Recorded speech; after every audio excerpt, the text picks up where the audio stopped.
जी, राम राम जी, कैसे हो आप सब? आशा करती हूँ आप सब अच्छे होंगे। तो जी आप सबका स्वागत है एक और नए व्लॉग में। सुबह सुबह का टाइम है, लगभग 8 तो बज ही गए होंगे। और आज जैसे मिस्त्री नहीं थे, कल मिस्त्री घर चले गए थे शाम के टाइम पर।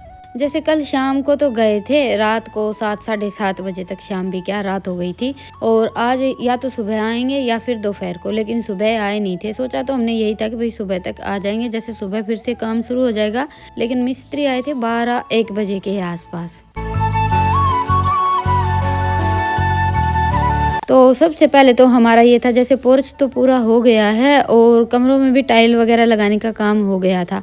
तो सोचा कि ये 2 कमरे पहले कंप्लीट करवा लेते हैं, उसके बाद फिर सामान वगैरह जो थोड़ा बहुत बाहर रखा है ना वो अंदर रख देंगे। तो ये कमरा तो लगभग जैसे इसका काम पूरा हो गया है, थोड़ा बहुत बाकी है, बल्कि इसकी तो साफ सफाई भी हो गई है। जैसे कि सामने जंगला है, वहाँ पर टाइल या पत्थर वगैरह जो लगना है ना वो रह गया है, और बस जैसे छोटा मोटा काम बाकी है।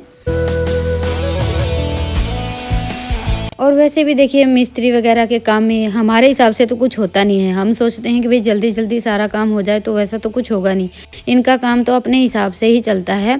और दरवाजे जैसे कमरों के गेट वगैरह हटा दिए थे, और यहाँ पर भी ये जो गेट है ये हटा दिया था। बस ऐसे ही साइड में हमने लगा रखा है, क्योंकि डैनी का तो आप सबको पता ही है कि उसको जगह मिलती है तो झट से बाहर निकल जाता है। सबसे ज़्यादा तो उसका ही डर रहता है, इसलिए या तो उसको बांध कर रखते हैं, या फिर ये रहता है कि भाई जैसे जो अंदर का गेट है वो बड़ा वाला बंद करके छोड़ देते हैं।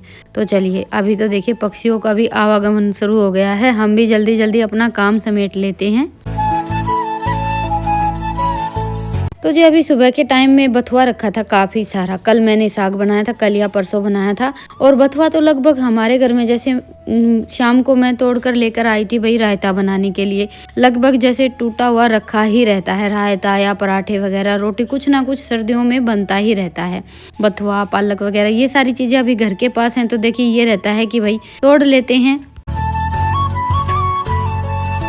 कुछ ना कुछ बन ही जाता है। और ज़्यादातर हमारे घर में या तो पराठे बनते हैं या फिर बथुआ वगैरह मेथी डालकर मैं रोटियां बना लेती हूँ, सब्जी रहती है तब भी। और अभी मुझे उठाने थे ये गोश्ते, 4-5 दिन हो गए हैं मिस्त्री लगने के बाद, टाइम ही नहीं मिला था। पथवारा जैसे बढ़ाई भर गई है, जो परली साइड में थापती हूँ ना वहाँ पर तो थोड़े से गिले थे, जैसे अभी 4-5 दिन में जो थापे हैं, और ये सूख गए थे। तो बस आज मैं आ गई थी यहाँ पर ये बढ़ाई में गोश्ते समेटने के लिए। सारे के सारे पथवारे उठाकर ये जगह खाली करके छोड़ देती हूँ कि 5-6 दिन का मेरा काम चल जाए। अभी वैसे देखिए मौसम तो जैसे ठंड तो आजकल ऐसा ही है कि भाई एक दिन ऐसा लगता है कि हाँ आज थोड़ी सी गर्माहट है, निवाया दिन है, दूसरे दिन फिर से मौसम बदल जाता है। पर यह है कि गोश्ते तो हल्के से सूखने ही लगे हैं। मैं आ गई थी और साथ में रितिका और ईशांत को भी लेकर आई थी, क्योंकि आजकल पता नहीं क्या बात है, थोड़ा सा ज़्यादा जैसे झुकने का काम कर लेते हैं ना तो कमर दर्द होने लगता है। सर्दियों का मौसम आते ही वैसे तो देखिए हल्की हल्की कमर दर्द की शिकायत तो होती ही है, मुझे तो इतनी ज़्यादा नहीं है, इनको थोड़ी सी ज़्यादा रहती है। तो बस अपना वो काम कर लिया था। और फिर आज रात के खाने में मुझे बनानी थी दाल और पालक। मिस्त्री हमारे आ गए थे, 1 बजे के आसपास आए थे, और आकर जैसे अपने काम पर लग गए थे। सुबह तो खाना बना नहीं था, सुबह तो सिंपल पराठे बना लिए थे मैंने, साथ में चटनी हो गई थी। और शाम के लिए मैंने सोचा कि थोड़ी सी दाल डालकर पालक डालकर दाल बना लेते हैं। और ये देखिए अभी तो जैसे धनिया भी थोड़ा सा बड़ा बड़ा हो गया है, इसमें भी फूल आना शुरू हो गया है। और पालक में तो जैसे फूल आ ही चुका है, देसी भाषा में हमारे यहाँ तो झंडा बोल देते हैं। तो कुछ दिनों में तो सारी चीज़ें पकने ही वाली हैं। पर पालक का तो हम बीज बनाकर तैयार कर लेते हैं, और धनिया तो लगभग जैसे घर पर ही लग जाता है। और ये इनका एक कंबल मैंने गर्म पानी में भिगो कर रख दिया था, दोपहर को भिगोया था, बस अभी इसको धोकर सुखाऊंगी। कपड़े तो वैसे कल धुले ही थे। 2 कंबल हैं, एक ये खेत में डेली जैसे ओढ़ कर जाते हैं और दूसरा घर पर रहता है। तो एक कल धुल गया था, वो आज सुबह ये ओढ़ कर गए थे और ये घर पर छोड़ कर गए थे। और देखिए खेत क्यार का हम जो काम करते हैं ना, खेती वगैरह में क्या रहता है, कपड़ों में मैल थोड़ा सा ज़्यादा हो जाता है। तो इसको मैंने गर्म पानी में थोड़ा सा जैसे सरफ डालकर भिगो कर रख दिया था। और बस अभी इसको झटपट से निचोड़ कर तार पर डाल देती हूँ, क्योंकि दिन ढलने लगा है। टाइम लगभग 5 बज गए थे, ढलने क्या लगा है, दिन तो चला ही गया है। और आज मुझे एक तो ये कंबल धुलना था और दूसरा चूल्हे पर मिट्टी लगानी थी। कल पता नहीं कैसे कि एक चूल्हे की ईंट हट गई है बिल्कुल ही। तो कल से ही बस ये था कि भाई चूल्हे पर मिट्टी लगानी है। मिट्टी भिगो कर रख दी थी मैंने और उसके बाद फिर कोई आ गया था तो मैं चली गई थी बाहर अपना बढ़ाई का और जो साग सब्जी वगैरह का काम है ना वो निपटा कर आई हूँ। क्या होता है कि कोई घर पर आ जाता है फिर ऐसे बीच बीच में घूमना फिरना मुझे अच्छा नहीं लगता है। तो इसलिए बस मैं थोड़ी सी देर के लिए बाहर चली गई थी। थोड़ी सी देर के लिए क्या, काम में तो हल्का सा लेट हो ही गया है। तो बस अभी झटपट से कंबल तो धोकर मशीन में डाल दिया है, ये कपड़े उतार कर रख दिए हैं एक तरफ। वैसे तो ये सारे काम है ना मेरे दोपहर के थे, दोपहर को करने थे, पर कभी कभार हो जाता है और देखिए घरों में जैसे लेट सेट तो चलता ही रहता है। तो बस अभी मिट्टी अच्छे से भीग गई थी। वैसे इस मिट्टी में है ना थोड़ी सी गांठ ज़्यादा रहती है, चिकनी मिट्टी है, एकदम सफ़ेद रंग है इसका। जैसे चूल्हे पर प्लेन मिट्टी की लिपाई करती हूँ ना तो बड़ा ही अच्छा लगता है। आज तो वैसे मैंने थोड़ी सी मोटी मोटी मिट्टी लगाई है क्योंकि ईंट अट गई थी ना तो उसको मुझे ठीक करना था। नहीं तो मैं ये जैसे चूल्हा तो कल या परसों भी ठीक कर देती, ऐसे ही लिपाई पुताई करके काम चला लेते। तो बस अभी चूल्हे की रिपेयरिंग तो मैंने कर दी और ये देखिए एक बार चूल्हा लिपाई पुताई करने के बाद एकदम चमकने लगता है। वैसे भी देखिए अभी सीमेंट का चूल्हा आ गया है ना, सीमेंट का क्या सॉरी लोहे का चूल्हा आ गया है तो ज़्यादातर मैं उसी में आग जला लेती हूँ। और मैंने अपना वो काम किया था ना तब तक इस रूम का काम पूरा हो गया था मिस्त्रियों का। तो परले रूम में उन्हें काम करना था, जैसे जो दूसरा रूम है वहाँ पर लगना था, तो यहाँ की थोड़ी सी साफ सफाई करनी थी। तो मैंने इन दोनों बहन भाई को बोल दिया था कि भाई मुझे तो खाना बनाना है, तुम दोनों यहाँ से झाड़ू वगैरह लगा दो। लेकिन इन दोनों की शरारत थोड़ी सी ज़्यादा ही चल रही थी। होता है ना कि बस थोड़ी सी देर जैसे 5-7 मिनट तो इकट्ठे काम करेंगे और उसके बाद फिर शुरू हो जाएगा इनका लड़ाई झगड़ा, और उसमें हमारा काम कुछ ना कुछ जैसे बढ़ता ही है, कम नहीं होता है। तो अभी तक तो ये दोनों बहन भाई यहाँ पर लगे हुए थे, उसके बाद फिर मैं आ गई थी। तो यहाँ से बस झाड़ू ही लगानी थी, इतना ज़्यादा कुछ काम था नहीं।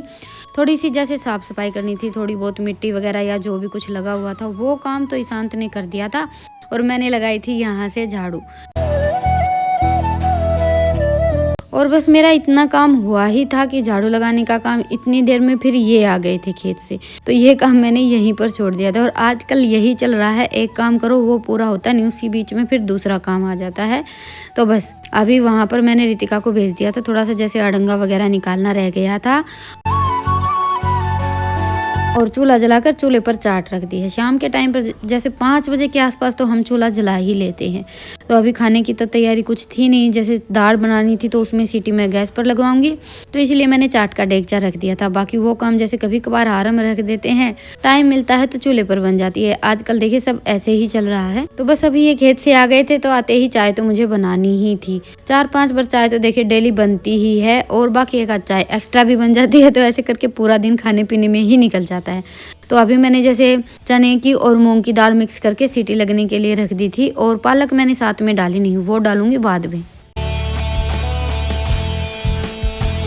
और चाय के पास बैठा दिया है रितिका को। मुझे अभी भैंसों को पहले तो थोड़ा सा घास डाल दिया था, जैसे चाय बनाई ना तब तक तो मैंने घास डालकर छोड़ दिया था। चाय पी, अपना 1-2 और काम किया, अभी इन्होंने घास खा लिया था तो जैसे सन्नी वगैरह खा ली थी, तो अभी पानी पिलाकर एक तरफ बांध देती हूँ। वैसे तो भैंसों को सानी डालने का, जैसे हरा वगैरह डालने का और पानी पिलाने का काम ईशांत का रहता है, लगभग वही करता है। पर अभी क्या है कि किसी को कुछ और किसी को कुछ, ऐसे काम चलते रहते हैं। तो ये है कि भाई जिसको जो काम दिखता है वो कर लेता है।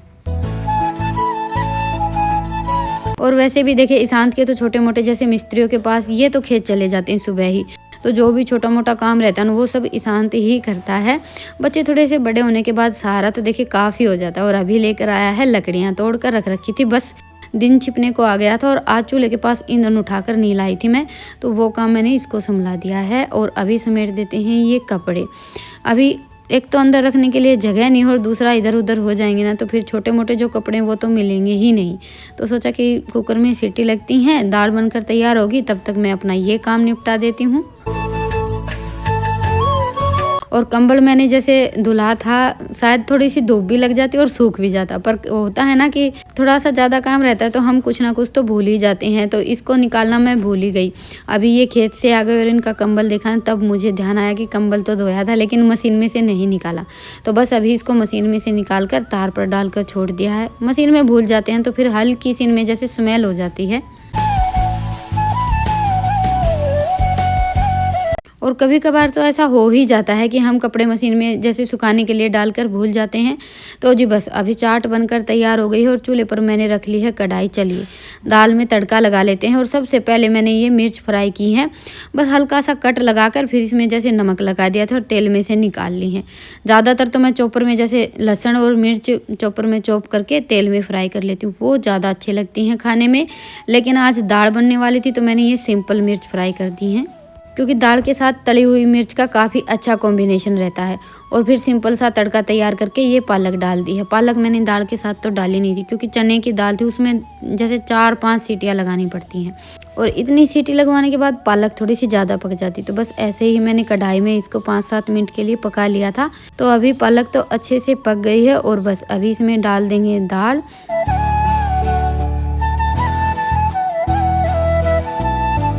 और ढक्कन लगाकर 5-10 मिनट के लिए और पका लेंगे। वैसे तो सर्दियों के मौसम में आज पहली बार मैंने ये पालक डालकर दाल बनाई है। ज़्यादातर जैसे कभी बनाते भी हैं ना तो प्लेन ही बनाते हैं। बच्चों का बड़ा वो रहता है जैसे पालक वगैरह का नाम सुनकर कि बस पता नहीं कैसा टेस्ट होगा। पर अभी कुछ दिन पहले मैंने जैसे पालक के पकोड़े बनाए थे तो वो इनको खाने में काफ़ी अच्छे लगे। तो उसके बाद फिर मैंने एक दिन आलू पालक की सब्ज़ी भी बनाई है और आज ये दाल डालकर पालक भी बनाई है, जो कि आज जैसे दोनों बहन भाई को ये वाली जो दाल है ना ये भी खाने में काफ़ी अच्छी लगी है। मुझे तो वैसे पसंद है ही, पालक डालकर दाल बनाती हूँ, पर बच्चों का क्या रहता है कि नाम सुनकर ही मुँह बना लेते हैं।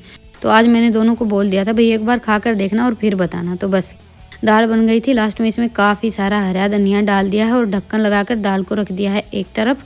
और अभी सेक देती हूँ सबके लिए गर्मा गर्म रोटियाँ। तो पहले तो बच्चे ही खाएंगे, जैसे मिस्त्रियों का काम तो थोड़ा सा लेट छूटता है, तो खाना बनाना मैं थोड़ा जल्दी शुरू कर देती हूँ, हम सब का खाना पीना हो जाता है। और वैसे भी आज तो मेरा काम ही थोड़ा सा लेट चल रहा था, 9 बजने को आ गए थे। आज मिस्त्रियों ने खाना थोड़ा सा लेट खाया था, क्योंकि सुबह लेट आए थे, काम लेट शुरू हुआ था ना, तो उसी चक्कर में थोड़ा सा लेट तक काम किया था। तो बस अभी ये जैसे खेत से आए थे, आने के बाद फिर थोड़ा बहुत जो मिस्त्रियों ने काम बताया उसमें लग गए। ऐसे करते करते बस इन्होंने भी भैंसों को जैसे अंदर बांधने में लेट कर दिया। बाकी आज ठंड थोड़ी सी कम थी, कल ठंड थोड़ी ज़्यादा थी। आजकल मौसम देखिए डेली ही बदलता है, कभी ठंड ज़्यादा रहती है और कभी कम रहती है। तो खाना मैंने बनाकर तैयार कर दिया था और आज सबका खाना साथ के साथ हो गया। उसके बाद फिर बर्तन वगैरह समेटे और जैसे चूल्हे में आँच काफ़ी सारी हो रखी थी, तो मैंने ये एक छोटा सा ईंट का टुकड़ा है खोरा चूल्हे में दबा दिया था। अच्छे से गर्म हो गया है, फिर इसको ठंडे पानी में डाल दिया है। इसकी भाप निकल जाएगी ना, फिर इसको हम जैसे कपड़े में लपेट कर सिकाई कर लेंगे। कमर दर्द वगैरह में या कहीं भी दर्द हो रहा है उसके लिए ये बड़ा ही कारगर नुस्खा है। पिछले साल जैसे इनको कमर में दर्द हो गया था तो ये किसी वैद्य ने बताया था और इसी जैसे ईंट की सिकाई से इनको आराम हुआ था। तो अभी 2-3 दिन से इनको कमर में थोड़ा सा ज़्यादा ही दर्द था, तो आज फिर से मैंने ये खोरा चूल्हे में दबा दिया था। बस 3-4 दिन आप सिकाई कीजिए, जैसे कभी कभार घुटनों में या गोड्डों में कहीं भी दर्द हो, बड़ी ही जल्दी आराम हो जाता है। एक दिन में तो होगा नहीं, यहाँ पर 2-3 दिन में काफ़ी राहत मिल जाती है। ये एक तरह का देसी नुस्खा है। तो जी चलिए अभी लेते हैं आप सबसे विदा, फिर मिलते हैं एक प्यारे से व्लॉग के साथ। तब तक के लिए राम राम। स्वस्थ रहें, मस्त रहें, अपना और अपनों का ढेर सारा ख्याल रखें। और हाँ, व्लॉग पसंद आए तो व्लॉग को लाइक करें और चैनल पर नए हैं तो चैनल को सब्सक्राइब करें।